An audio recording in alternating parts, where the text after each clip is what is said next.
بسم اللہ الرحمن الرحیم.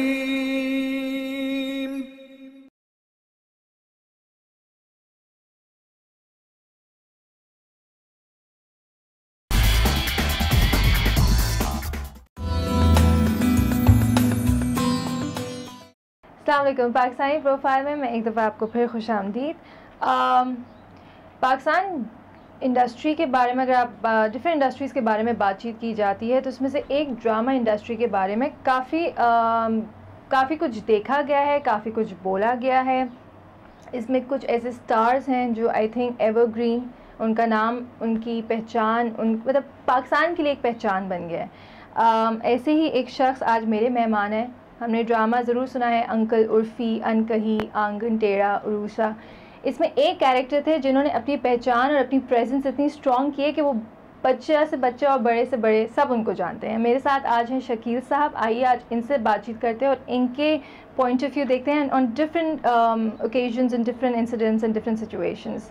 شکیل صاحب بہت شکریہ. آئی ایم شیور آپ کا کافی بزی اسکیجول ہوتا ہے اور آپ نے ہمارے لیے ٹائم نکالا. نہیں, یہ بات نہیں ہے, آپ بلائیں اور ہم نہ, ایسے بھی حالات نہیں ہیں.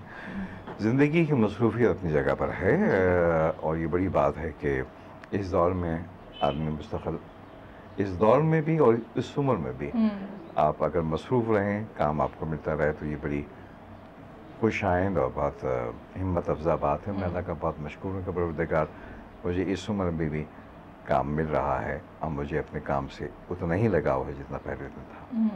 اچھا شکیل صاحب, آپ کا تعلق انڈیا سے رہا, بھوپال میں آپ کی پیدائش ہوئی, پھر پوسٹ پارٹیشن آپ پاکستان موو ہوئے. تو یہ جو پورا ایک ٹرپ تھا ایز اے چائلڈ, مطلب بچپن میں آپ نے ایسا کیا ایکسپیرینس کیا, وہ پوسٹ پارٹیشن اور وہ کلچرل ڈفرینس اور جو بھی اس وقت حالات تھے مسلمانوں اور ہندوؤں کے لیے, تو اس کا امپیکٹ ایز اے چائلڈ آپ پہ کیا پڑا؟ اچھا, پہلی بات تو یہ کہ میں بہت کم عمری میں ہم ہندوستان سے پاکستان آئے. میری عمر اس وقت تقریباً 8-9 سال ہوگی. یہاں آنے سے پہلے میں جو تھا, میری ابتدائی تعلیم جو ہے وہ, میرا تعلق بھوپال سے ہے. یہ جہاں میری والدہ بھوپال کی تھی اور میرے والد کا تعلق لکھنؤ سے تھا. تو لکھنؤ میرا آبائی وطن اور بھوپال وہ وطن جہاں میری پیدائش ہوئی. ابتدائی تعلیم جو ہے وہ میں نے لکھنؤ میں ایک کانوینٹ میں حاصل کی تھی اور وہاں میں بحیثیت بارڈر داخل تھا. وہاں پر راتیں رہتا تھا. بہت کم سن تھا میں اس وقت, میری عمر بامشکل شاید 4 سال تھی. اس لیے اس کانوینٹ میں پڑھا ہوں اور 2.5-3 سال پڑھا. اس کا نام وہ میرے خیال میں بر صغیر میں اپنی نوعیت کا واحد تعلیمی ادارہ تھا, مطلب کانوینٹ ہے, جو کہ عام طور پہ انگریزوں نے کانوینٹ کی ابتدا کی تھی, مگر یہ ایک فرینچ مشنری تھا جس نے یہ کھولا تھا. اس لیے اس کا نام جو تھا وہ بھی فرینچ تھا. اگر میں نام صحیح نہ لوں تو میرے خیال میں فرینچ سے اتنی واقفیت نہیں ہے. اس کا نام تھا لامارٹینیے. لامارٹینیے کانوینٹ تھا, میں نے وہاں پڑھا. اور اس کے بعد پھر ہم یہاں والدین کے ساتھ آ گئے. میرے والد جو تھے وہ بیرسٹر تھے, وکالت ان کا پیشہ تھا. ہم 4 بہن بھائی, میں سب سے بڑا. جو بھی آپ نے کہا کہ بھوپال میں پیدائش کے بعد یہاں آنے تک اور لکھنؤ کی جو یادیں ہیں بہت دھندلی ہیں. بہت کم عمری میں کیونکہ آ گیا تھا تو بہت زیادہ, مگر یہ کہ بہرحال کچھ یادیں, کچھ باتیں ایسی ہوتی ہیں کہ آدمی ان کو بھولا نہیں بھولتا. لہٰذا وہ میں ننہال میں اپنا لاڈلا تھا کیونکہ میں پہلا لڑکا تھا. میری نانی اللہ بخشے مجھے بہت پیار کرتی تھیں. میرے ماموں, میرے خالائیں سب, میں تب کا جسے کہتے ہیں نا آنکھوں کا تارا تھا. اس کے بعد یہ کہ پیدائش کے بعد کیونکہ میں پہلا بچہ تھا تو لہٰذا بڑے ناز نخشوں سے پالا گیا تھا اور مجھ پر گورننس بھی رکھی گئی تھی. اور جیسے کہا جاتا ہے کہ وہ چاندی کی چمچے میں سے کھلایا پلایا جاتا تھا. خیر, اور آپ نے یہ بھی مینشن کیا کہ لکھنؤ سے تعلق ہے تمہارا, تو ادب, آداب, کلچر, تہذیب, یہ سب تو بہت مطلب اٹس نون فار دیٹ نا. مگر یہ کہ کیونکہ زیادہ وقت نہیں گزارا, بہت کم عمری میں یہاں پر آ گئے تو جتنا کچھ سیکھنا چاہیے تھا وہ اتنا موقع نہیں ملا، اور وہ تھوڑا سا جو وقت تھا وہ بھی ایک خالصتاً انگریزی قسم کے ادارے میں گزر گیا۔ تعلق اس دیار غیر سے ہے جہاں یہ تمام چیزیں ہوا کرتی تھی، اور ناطہ ٹوٹنے کے بعد بھی ناطہ ٹوٹ رہا نہیں ہے۔ میں آج بھی بہت برسوں کے بعد بھوپال بھی گیا، لکھنؤ بہت عرصہ ہو گیا نہیں گیا، اگر کوشش کرتے ہیں کہ اگر ناطہ ہے تو اس کا بھرم رکھیں۔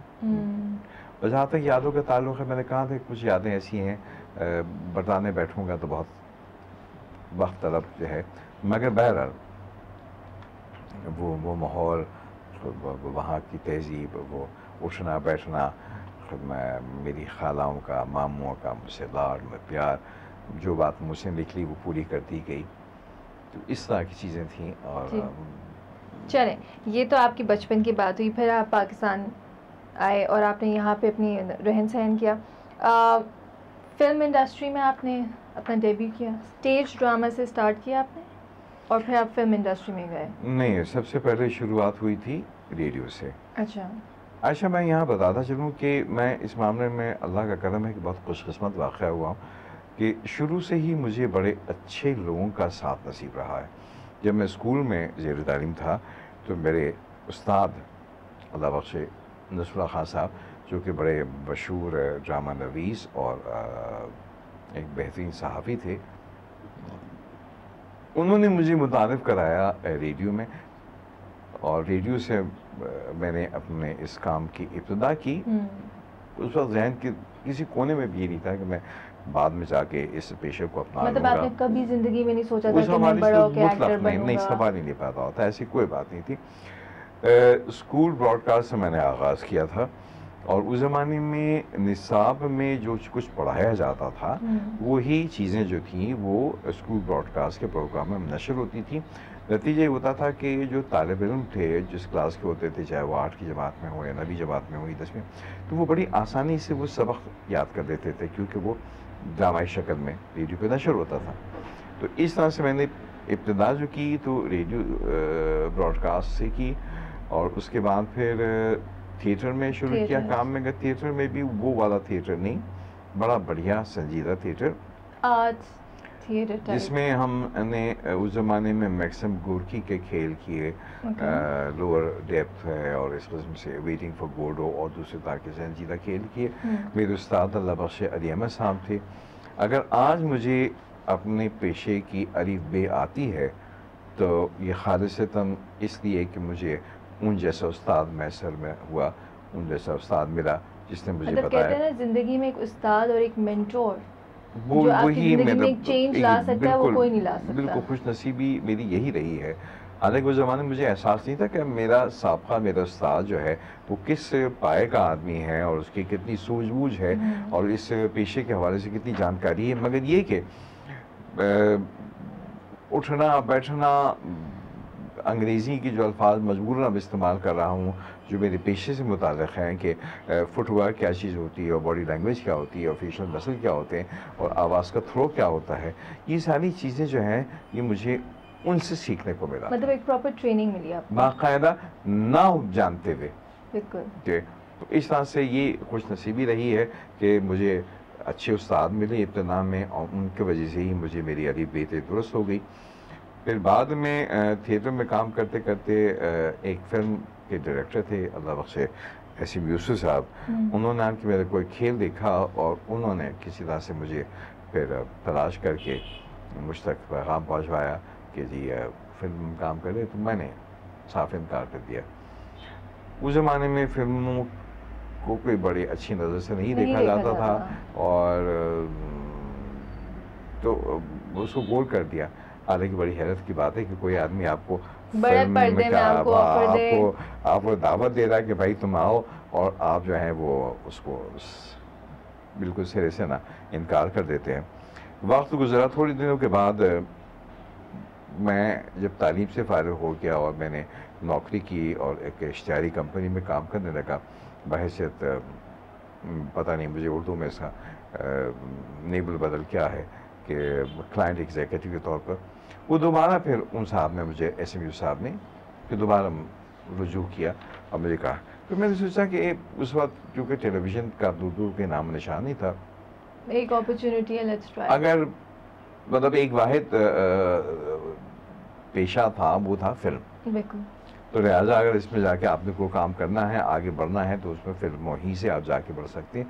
تو اس کے بعد پھر یوسف صاحب نے جب دوبارہ مجھے بلایا تو پھر میں گیا اور انہوں نے مجھے فلم ہونہار میں ایک رول جو ہے وہ بتایا کہ یہ ہے, اس کی پیشکش کی. کہانی فلم کا نام ہونہار تھا. ایک پرانا محاورہ ہے جو وقت کے ساتھ اب بدل گیا ہے, کھیلو گے کودو گے ہوگے خراب, پڑھو گے لکھو گے بنو گے نواب, کھیلو گے کودو گے ہوگے خراب. اب جبکہ یہ وقت کے ساتھ بدل گیا ہے, اب کھیل کود کے آپ جو ہے نواب بن جاتے ہیں. تو دو بھائیوں کی کہانی تھی, بڑے بھائی وحید مراد تھے, میں چھوٹا بھائی تھا. اس طرح سے میری آغاز ہوا باقاعدہ پیشہ ورانہ, اور میں فلموں میں سے میں نے کام کر کے شروع کی. میں نے ان سے کہہ دیا کہ صاحب میں اپنی نوکری نہیں چھوڑوں گا, کیا پتہ فلموں میں چلتا ہوں نہیں چلتا ہوں, لہٰذا میں اتنا بڑا لینے کو تیار نہیں. تو اس پہ انہوں نے میری بات کو مانتے ہوئے فلم کی تمام شوٹنگ جو ہے وہ زیادہ تر رات وقت میں کی تاکہ میں اپنا دفتر جا سکوں. اس کے بعد پھر فلم ریلیز ہو گئی, فلم چلی نہیں. یوسف صاحب نے فوراً مجھے بلا کے اپنی دوسری فلم میں مجھے کاسٹ کر دیا, اور انہوں نے کہا کہ یار شکیل فلم نہیں چلی مگر تم چل گئے. تو مجھے سہاگن میں انہوں نے پھر دوبارہ, مطلب آپ کا کام اس مووی میں ریکگنائز ہو ہاں اس طرح گیا. سے ہوا, اور اس نتیجے میں ایس ایم یوسف صاحب نے ہی مجھے فوراً دوسری فلم میں کاسٹ کر دیا. اور وہ فلم لاہور میں بنی. جب وہ لاہور میں بنی تو وہاں پہ پہنچتے ہی میرے بے تحاشا جو ہے مجھے اور فلموں کی پیشکش شروع ہوگی. اور لوگوں کیونکہ اس وقت لاہور گھر تھا. ہاں لاہور ہی تھا میں. تو پھر یہ ہوا کہ میں مختلف فلموں میں کام کرنے لگا, کیونکہ کم عمری تھی, کوئی میرے پیچھے نہیں تھا, مجھے بتانے والا نہیں تھا, کوئی سجانے والا نہیں تھا. تو لہٰذا اندھا دھن جو بھی سمجھ میں آئی, راستہ گیا وہیں چلتا گیا. وہ الٹی سیدھی آدھی سیدھی فلمیں جو تھی وہ سائن کر لی. اور ہوتا یہ ہے عائشہ کہ فلموں میں اگر بحیثیت آپ لیڈ کے آتے ہیں, ہیرو ہیروئن بن کر آتے ہیں, جب آتے ہیں تو آپ کی کامیابی کا اور ناکامیابی کا دار و مدار جو ہے فلم کی کامیابی پر منحصر ہے. تو یہ کیا, چاہے آپ کا کتنا ہی اچھا کام کیوں نہ ہو, مگر اگر فلم ناکام ہو گئی ہے باکس آفس پر تو آپ کا پٹھا بیٹھ گیا. لیکن یہ ڈر آپ کو پھر اس وقت تھا نہیں کہ میں ابھی نیا, ایک نئی شکل, اتنے بڑے پردے پر, اگر مووی کام نہیں کی تو پھر میرا تو وہ تو میں نے پہلے کہہ دیا, جائے گا. میں اس وقت تو اس فلم کا میں نے وہ نہیں لیا نا. بعد میں جو پہلی فلم فلاپ ہو جانے کے باوجود بھی ناکام ہو گئی, مگر ڈائریکٹر نے مجھے کہا کیونکہ میں اس میں ہیرو نہیں تھا, ٹھیک ہے نا. سہاگن بھی چلی مگر کیونکہ میں اس میں ہیرو نہیں تھا تو مجھے اس کا خاطر فائدہ ہوا. مگر بعد میں جو فلمیں میں نے سائن کی وہ بحیثیت ہیرو سائن کی, اور وہ فلمیں نہیں چلیں, اور ان میں نہ چلنے میں ایک وجہ یہ تھی کہ میری اپنی حماقت تھی کہ میں نے سوچے سمجھے بغیر وہ فلمیں جو تھیں وہ ہم نے کام شروع کر دیا. کیونکہ آدمی کو بہت سوچ کے قدم اٹھانا پڑتا ہے کہ آپ پہلی دفعہ آ رہے ہیں, کہانی کیا ہے, کیا ہے, فلانا کیا ہوگا. کوئی سوچے سمجھے بغیر, جیسے کہتے ہیں نا, آپ نے کہا کہ جو ملتا گیا وہ لیتے گیا, آگے بڑھتے گئے. ٹھیک, شکیل صاحب اس بات کو میں کنٹینیو کروں گی, ایک چھوٹی سی بریک لیتے ہیں, پھر اس کے بعد یہاں بھی بریک ہوتی, چلیں ٹھیک ہے صاحب. بسم اللہ الرحمن الرحیم.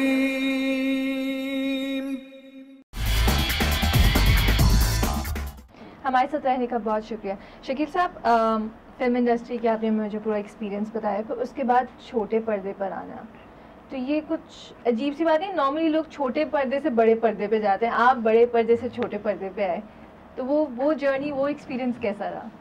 میں آپ کو بتاتا ہوں کہ ہر کام میں اللہ تعالیٰ کی کوئی نہ کوئی حکمت ہوتی ہے. اگر فرض کیجیے فلمیں میری کامیاب ہو جاتی ہیں اور میں کامیاب ہیرو بن جاتا, تو کیا ہوتا پھر؟ ہوتا یہ کہ میں دوسرے اداکاروں کی طرح سے فلموں میں خواتین کے پیچھے بھاگ دوڑ کے گانے گاتا پھرتا. تو یہ جو بحیثیت اداکار کے مجھے مواقع ملے ٹیلی ویژن میں کام کر کے, اور بحیثیت ایک اداکار کی جو میں جس طرح سے مجھے مواقع ملے، جس قسم کے رول ملے، جس قسم کا کردار ملے، تو بحیثیت ایکٹر میں ایسے گرو نہیں کر پاتا جس طرح سے اگر فلموں میں رہتا تھا.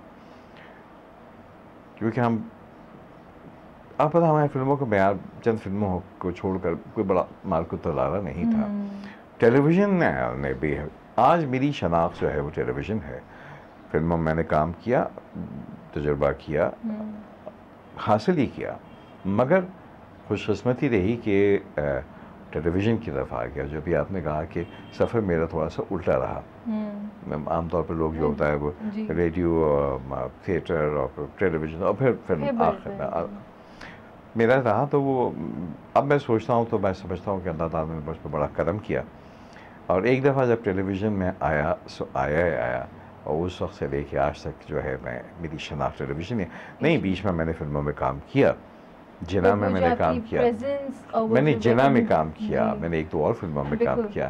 تو مطلب آج بھی مجھے کوئی اچھی فلم ملے گی میں یقیناً کام کروں گا فلم میں.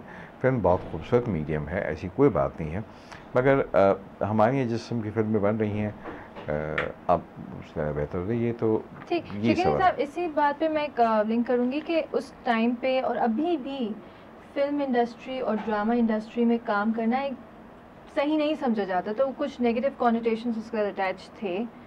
کچھ فیملیز کہتی ہیں کہ وہاں پہ رسپیکٹیبل لوگ کام نہیں کرتے ہیں اس پرٹیکولر انڈسٹری میں. تو یہ بیریئر آپ کو فیس کرنا پڑا تھا اپنی فیملی کے ساتھ؟ بالکل بھی نہیں.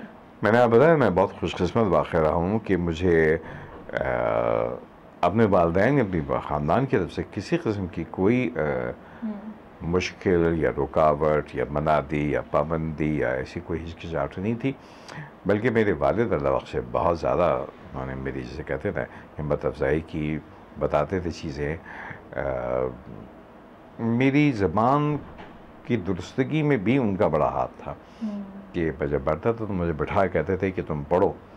تو وہ دیوان پڑھواتے تھے مختلف شعراء تاکہ زبان صحیح نکلے، صحیح درست ہو، تلفظ صحیح ہو، اور انگریزی میں جو الفاظ استعمال ہوتے ہیں کہ ڈکشن صحیح ہونا چاہیے. تو اس حوالے سے انہوں نے مجھے کافی رہنمائی کی، ہمت افزائی کی.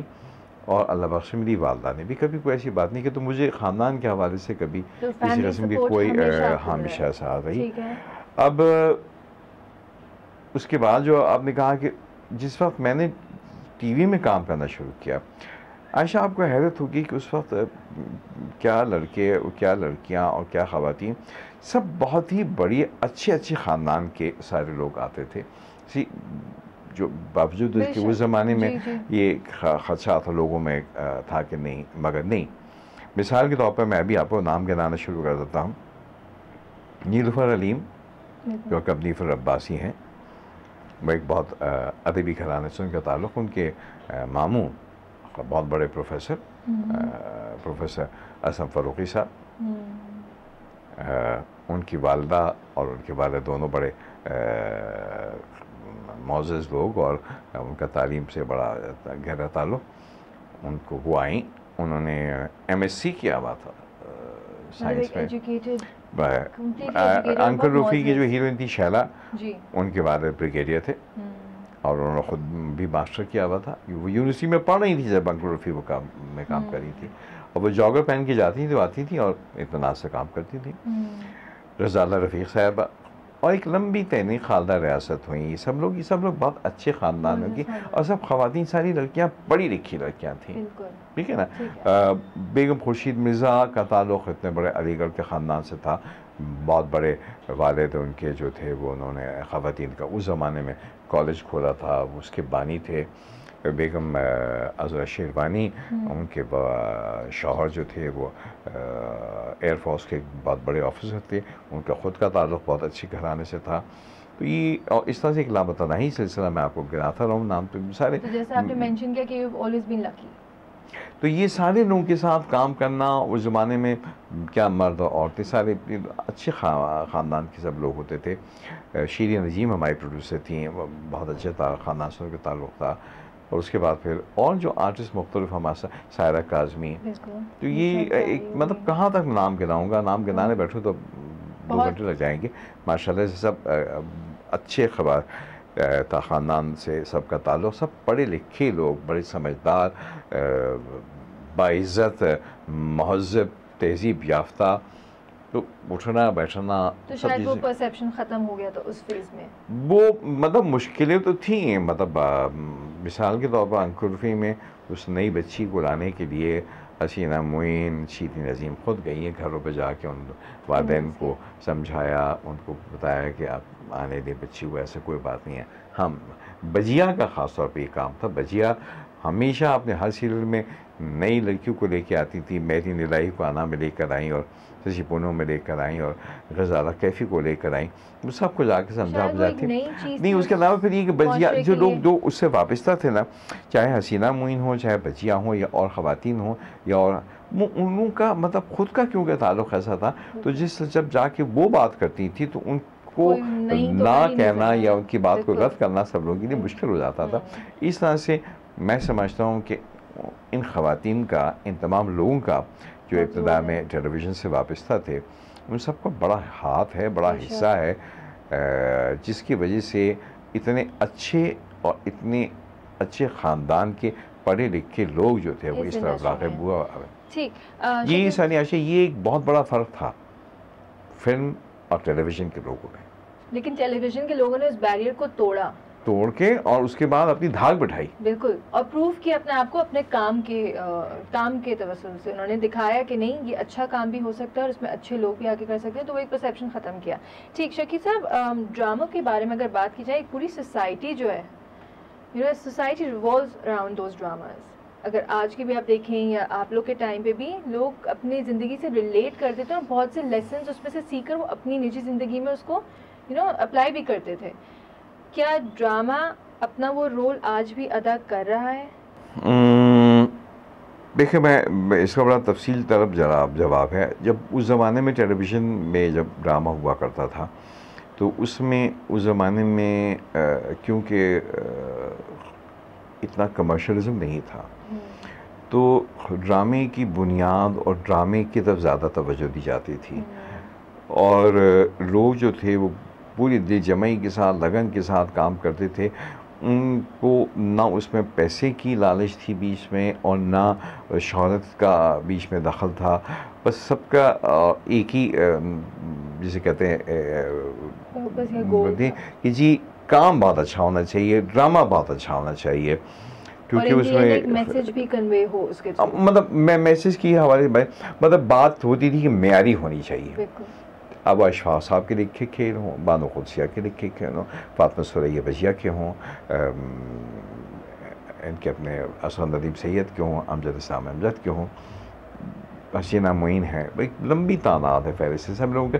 یہ سب لوگ لکھتے تھے ڈرامے کی خاطر لکھتے تھے، جس میں آپ کی معاشرے کی سوسائٹی کا رہن سہن، ہماری ثقافت کو بھی بہت کہتے ہیں بہت زیادہ خدا کی بستی جیسے رہے. سوچیے زندگی آپ کے اسے سے لے کر آئے تھے. اس طرح سے ہمارے دیہات کی جو زندگی تھی، جب وارث آیا اس میں اس قسم کے جب چودھریوں کو دکھایا گیا تو ہم کو وہ حصہ دیکھنے کو ملا. تو اس طرح سے اس کا ڈرامے کا پھیلاؤ بہت وسیع تھا.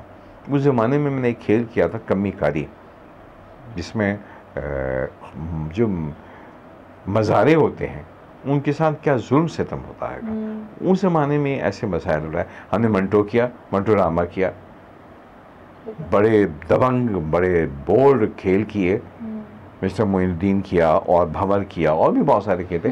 تو ان میں پورا منٹو ڈرامہ کیا. 13 قسطیں مختلف منٹو کی کہانیاں کی گئیں، اس میں چغتائی کی کہانیاں کی گئیں.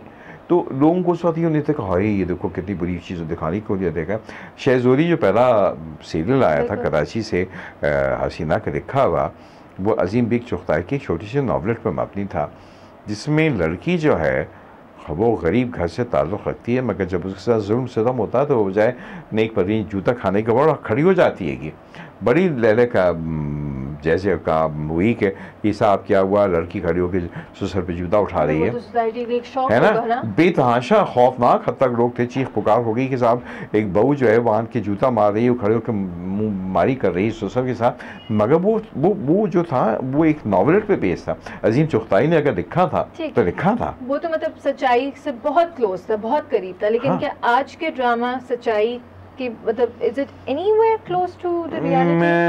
ابھی تھوڑے دنوں سے ہمارا ڈرامہ واپس آیا ہے. ہم بیچ میں ہم بالکل بھٹک گئے تھے, بہک گئے تھے.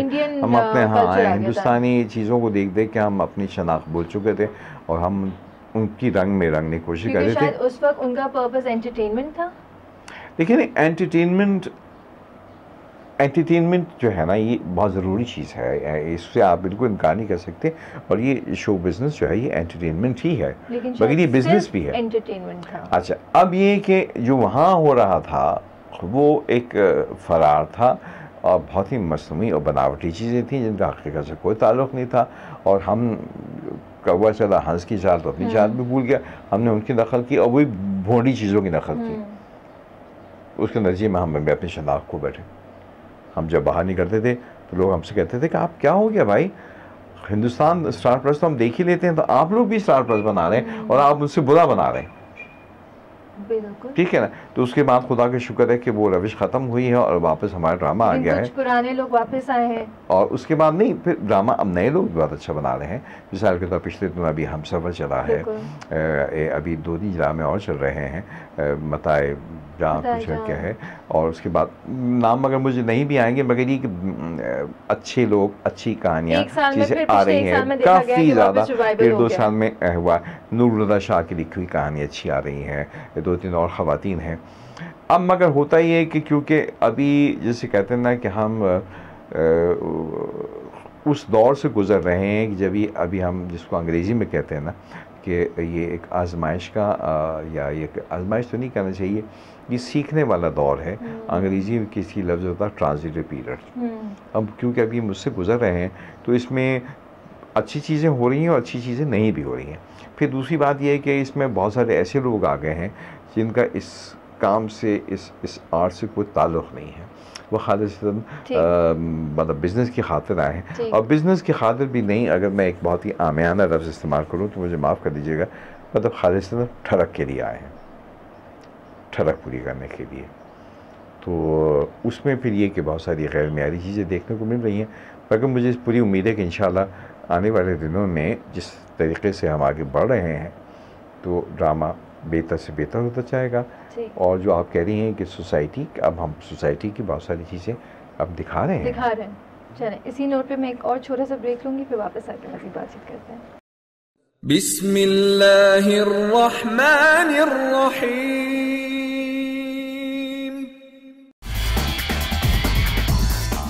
ہمارے ساتھ رہنے کا بہت شکریہ شکیل صاحب. ایک تو آپ نے بڑا آج اسٹرانگ اسٹیٹمنٹ دیا ہے کہ کافی لوگ ٹھڑک پوری کرنے آئے ہیں اس انڈسٹری میں. اچھا, ملک کے بارے میں ذرا بات کرتے ہیں. ملک کے حالات جو ہم سچویشن روزمرہ زندگی میں اپنے دیکھتے ہیں, بھلے وہ نیوز پیپر اٹھا کے دیکھیں, انٹرنیٹ پہ دیکھیں, مین اسٹریم میڈیا پہ دیکھیں, اس سچویشن میں ڈرامہ انڈسٹری اپنا رول کس حد تک پورا کر رہی ہے اور مزید کیا کر سکتی ہے اس حالات کو بہتر کرنے کے لیے؟ حالات اس وقت پورا ملک جس خلفشار, جس افراتفری, جس قسم کی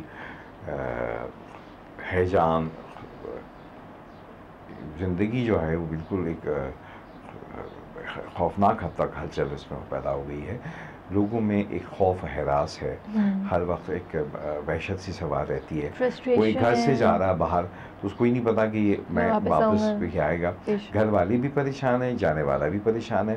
وہ جو چلا گیا کام پہ وہ پیچھے جن گھر والوں کو چھوڑو کیا اس کو ان کی فکر ہے, اور باہر نکلنا بھی جو باہر ضروری ہے. نکل کے کیا ہے گھر والے اس کے حوالے سے پریشان ہیں. کل رات کا واقعہ ہے کہ میں ایک چینل پر مجھے جا کے لائیو پروگرام میں شامل ہونا تھا اور اسی کی اینکر مجھے لے کے جا رہی تھی, مگر اتنے خوفناک ہم ٹریفک جیم میں پھنسے کہ ہم نہیں پہنچ پائے وقت پہ. اور ٹریفک جیم میں پھنسنا ایک الگ بات ہے, مگر جیسے ابھی آپ نے کہا کہ ہم جس وقت جس دور سے گزر رہے ہیں, میرے خیال میں ہماری ملک کی تاریخ کا، اور میں سمجھتا ہوں دنیا میں اس وقت شاید ہی کوئی ملک ہو جو اس وقت اتنی خوفناک افراتفری کا شکار ہو جتنا کہ ہمیں.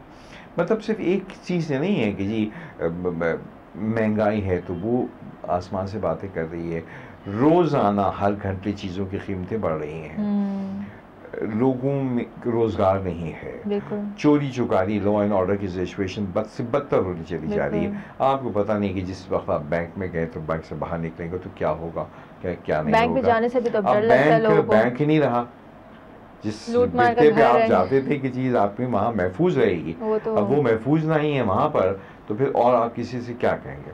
نتیجہ یہ کہ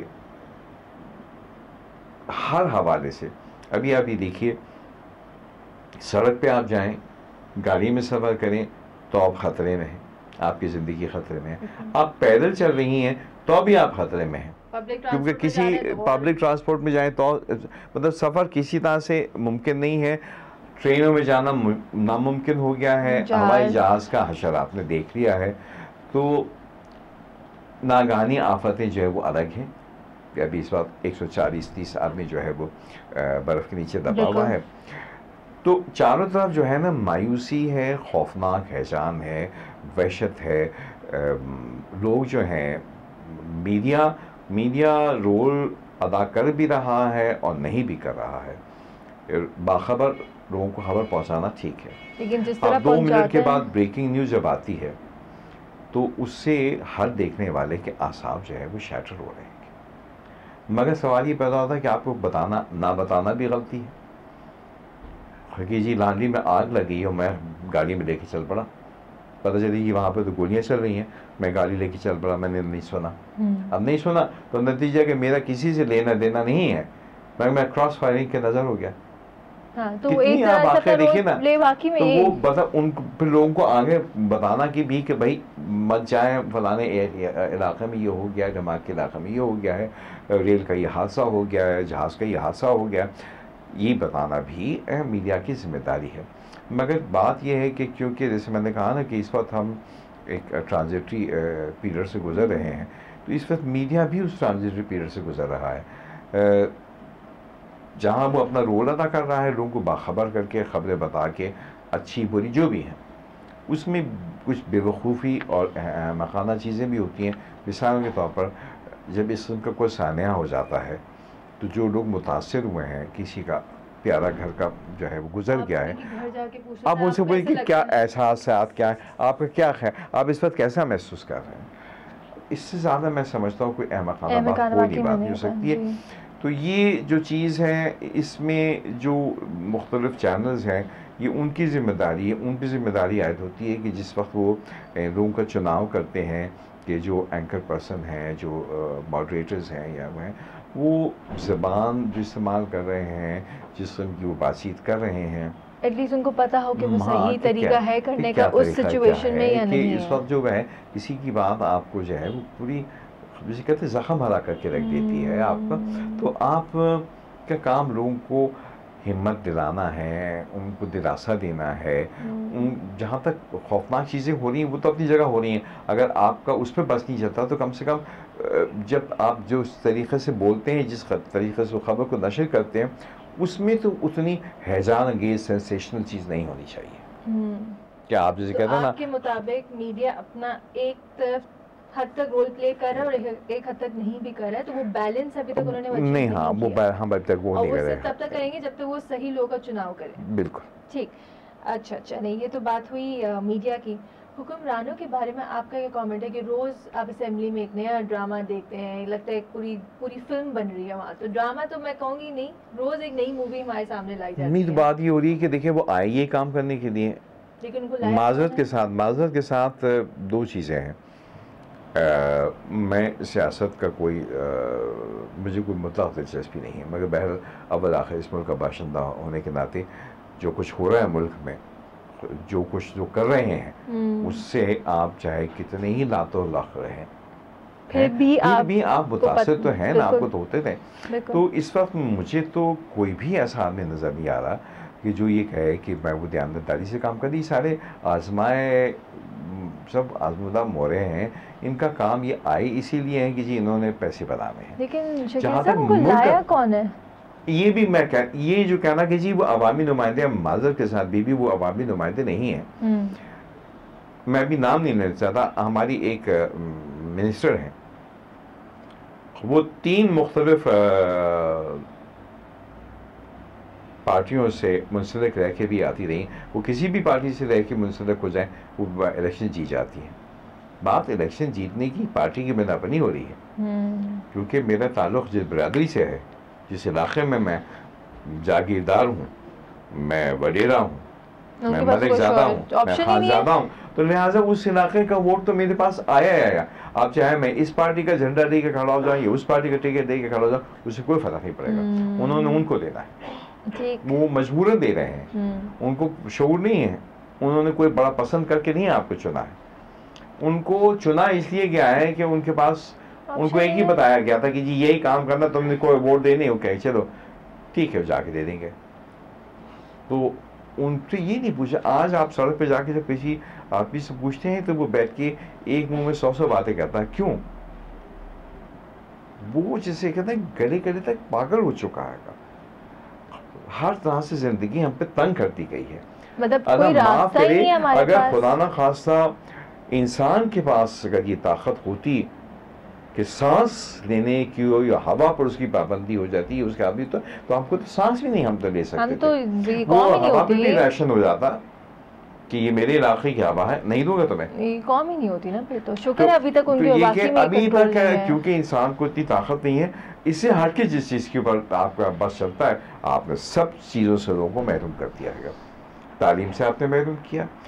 تعلیم سے بڑے سوچے سمجھے منصوبے کے تحت ان 40-50 سالوں میں آپ کو تعلیم سے محروم رکھا گیا ہے. کیونکہ اگر آپ نے تعلیم دیکھیں، ڈگری یافتہ ہونا الگ ہے اور تعلیم یافتہ ہونا الگ ہے. بالکل. آپ کے ایک بہت بڑے ایک صوبے کے ایک بڑے سربراہ نے کہہ دیا ہے کہ ڈگری ہوتی ہے، چاہے وہ جعلی ہو یا اصلی ہو. تو آپ اس سے اندازہ لگا سکتے ہیں. دیکھ کا ایک چاول دیکھا جاتا ہے، کوئی دیکھنے کی ضرورت نہیں ہوتی ہے. آپ سے کھنگالی آپ کو پتہ چل جائے گا. تو بے تحاشا لوگ جو ہیں وہ ڈگریاں لے کر بھی اگر آ گئے تو ان ڈگریوں کا فائدہ کیا ہے؟ اگر آپ نے تعلیم حاصل کر کے آپ بہتر انسان نہ بنے. نماز پڑھے، مذہب کی اگر آپ بات کرتے ہیں، سیاست جو مذہبی جماعتیں سیاست میں آ گئی ہیں، تو اگر جو چیز ہمیں مذہب میں بتائی گئی ہے، بات لمبی ہو جائے گی مگر میں مجبور ہو گیا آپ کے سوال کے جواب میں. نبی کریم صلی اللہ علیہ وسلم 40 سال کے بعد نبی بنے تھے. 40 سال تک آپ نے بحیثیت ایک انسان کی زندگی گزاری، اور اس تمام دوران آپ امین بھی بنے، آپ صدیق بھی بنے، آپ ایک چلتا پھرتا بینک تھے. لوگ اپنے قیمتی سے قیمتی چیز امانت آپ کے پاس رکھواتے تھے اس بھروسے پہ کہ جیسے رکھوا رہے، جیسے دی گئی ویسے لے لیں گے. ہر شخص ان کی ہر بات ماننے کو تیار تھا. بیچ میں اس میں کوئی مذہب کا تعلق نہیں تھا، کوئی نماز نہیں تھی، کوئی نہیں تھا، مگر ایک انسان. اس کا مقصد کیا ہوا کہ مذہب پہلے چاہتا ہے کہ آپ ایک بڑھیا انسان بنے، ایک بہترین انسان بنے. ہمارے ہاں ہم جو ہیں وہ مذہب کو ہم نے کچھ اور رنگ دے کے اس کو ثانوی چیزیں جو اس میں الجھا دیا ہے، اس کی جو بیسک روح تھی ہم نے وہ اس میں سے نکال دیا. میں تو یہ بھی کہوں گی شکیل صاحب کہ ہمارے تو ڈیفینیشن، انسان کی جو ڈیفینیشن ہے نا، وہ بھی ختم ہوگی، وہ چینج ہوگی کمپلیٹلی. تو ہم جو اس وقت بیشتر لوگ جو ہم اس ملک میں رہ رہے ہیں، ہم معاف کیجیے گا، یہ چاہے بہت بڑا جملہ ہو جائے، یہ بہت بڑا اسٹیٹمنٹ ہو جائے، ہم تو اب انسانیت لانے کے لائق بھی نہیں رہے. کیونکہ آپ جو کچھ کر رہے ہیں وہ کسی انسان سے آپ ایک زندہ انسان کو جاتے ہوئے اٹھا کر کے گولی رکھ کے مار دیتے ہیں. آپ کس قسم کے وحشی ہیں؟ وہ درندہ جو ہوتا ہے نا، وہ بھی جب تک بھوکا نہیں ہوتا وہ خامخواہ حملہ نہیں کرتا. جب تک اس کو اپنی جان کا خطرہ نہیں ہوتا وہ حملہ نہیں کرتا ہے. تو یہاں پہ تو آپ جا رہے ہیں، آپ نے اٹھا کے اس کو جی چاہ اس کو اٹھا مار دیا، اس کو جی چاہ اس کو اٹھا کے مار دیا. مارنا آپ اس کو چاہ رہے ہیں، آپ کے نشانہ برا ہے، اس کے لگا نہیں، اس کو جا کے لگ گیا. وہ بیچارہ اپنے گھر سے نکلا تھا اپنے بچوں کی روٹی کمانے، وہ چلا گیا جان سے، اور کوئی افسوس نہیں ہے. خیر آئی تھنک یہ تو حالات چلتے رہیں گے اور جب تک انسان اپنے آپ کو خود چینج نہیں کریں گے نا, کو سوچنا پڑے گا. اور یہ بڑا خوفناک لمحہ ہے ہمارے اجتماعی طور پر بحیثیت قوم کے, کہ میں سمجھتا ہوں کہ ہر آدمی کو اپنی جگہ بیٹھ کے سوچنا ہے اور سوچ کے اس میں کچھ نہ کچھ عملی طور پر قدم اٹھانا ہے, کیونکہ ہم صرف سوچ کے بیٹھ کے اور تبصرے کرتے رہیں گے, ایسے کام نہیں ہوگا. بولنا صرف کام نہیں ہے, اس بولنا کو عمل پہلے کرنا. تو بولیں, آپ پہلے سوچیں, سوچنے کے بعد بولیں, کیونکہ جب تک آپ کہیں گے نہیں تب تک بات پہ آگے عمل بڑھے نہیں گی. ہوگا. کیونکہ آپ صرف سوچ کے بیٹھ جائیں گھر میں بس یہ کرو, اس سے بات نہیں بنے ایسا گی. نہیں ہوگا. You keep treating your tongue as saying that this is all bad, this is all bad. No, you play your role. Urdu میں جیسے کہتے ہیں نا کہ کریٹیوٹی جو ہے, تخلیقی عمل, اس کو روکا نہیں جا سکتا. اچھا عادت جیلوں میں لکھا گیا. لہٰذا ان نامساعد حالات میں آپ آگے بڑھ کر کام کریں. یہ مت کہیں کہ جی بہت خراب حالات ہے, میں ہاتھ پہ ہاتھ دھر کے بیٹھ کے, ہم کچھ کر نہیں سکتے. نہیں, آپ بہت کچھ کر سکتے ہیں, بس ایک قدم اٹھانے کی دوری ہے. کوشش تو کریں نا. بالکل. اگر خدا نخواستہ ناکامیاب ہو گئے تو کم سے کم آپ رات کو اپنے سر تکیے پہ جب رکھیں گے تو آپ کہیں کہ میں نے اپنی بذات پر کوشش تو کی. ٹھیک, بے شک. شکیل صاحب, آخری میں ہماری آڈینس کے لیے آپ کا کوئی میسج؟ عائشہ پتہ نہیں, میں یہ پیغامات اور میسج دیکھنے کا قائل نہیں ہوں. ہر آدمی کو, ہم سب ذی شعور لوگ ہیں, دیکھتے ہیں. میں صرف اتنا ہی کہوں گا کہ ہم سب اپنی اپنی جگہ ایک لمحے کے لیے اپنے آپ سے ایک سوال کریں کہ ہم جس جگہ پہ ہیں, ہم جس کام سے, جس پیشے سے وابستہ ہیں, جو ہم کام کر رہے ہیں, کیا ہم وہ کام دیانتداری سے, سچائی سے کر رہے ہیں یا نہیں کر رہے ہیں. اگر ہر آدمی اپنے آپ کو اندر سے ٹٹولے اور کہے کہ جو بھی میں کام کر رہا ہوں, چاہے میں طالب علم ہوں, چاہے میں استاد ہوں, چاہے میں پائلٹ ہوں, چاہے میں کچھ بھی ہوں, چاہے میں مزدور ہوں, کیا میں اپنا کام پوری دیانتداری سے کر رہا ہوں. اگر ہم ایک لمحے کے لیے یہ سب سوچ لیں اور تمام برائیاں اور خرابیاں اور مہنگائیاں سب کچھ اپنی جگہ, ہر آدمی اگر لمحہ بعد یہ سوچ کے کہے کہ میں جو اس وقت کام کر رہا ہوں, میں اس کام کو پوری ایمانداری اور دیانتداری سے کروں گا, تو میں کہتا ہوں کہ God help those who help themselves. اللہ تعالیٰ ان کی مدد کرتا ہے جو اپنی مدد خود کرتے ہیں. تو اگر ہم خود اپنی مدد کرنا چاہیں گے تو اللہ بھی ہمارا ساتھ دے گا, اور اگر ہم خود ہی ہاتھ چھوڑ دیں گے اور ہاتھ ڈھیلے کام کے, پھر اللہ بھی ہمارے کوئی آ کے آپ کے لیے کچھ کام نہیں کرے. ٹھیک شکیل صاحب, آئی تھنک یہ بہت امپورٹنٹ اور بڑا ڈیپ تھاٹ ہے جو آپ نے میرے آڈینس کے لیے چھوڑ دیا, اور آئی ہوپ, امید کرتی ہوں کہ شاید یہ لوگ عمل بھی کریں اس تھاٹ پہ. انشاءاللہ. بہت شکریہ آپ کا, بہت مزہ آیا آپ سے بات چیت کر کے. مزید پاکستانی کے پروفائلز کے لیے آپ وزٹ کر سکتے ہیں ہماری ویب سائٹ pakistaniprofiles.com.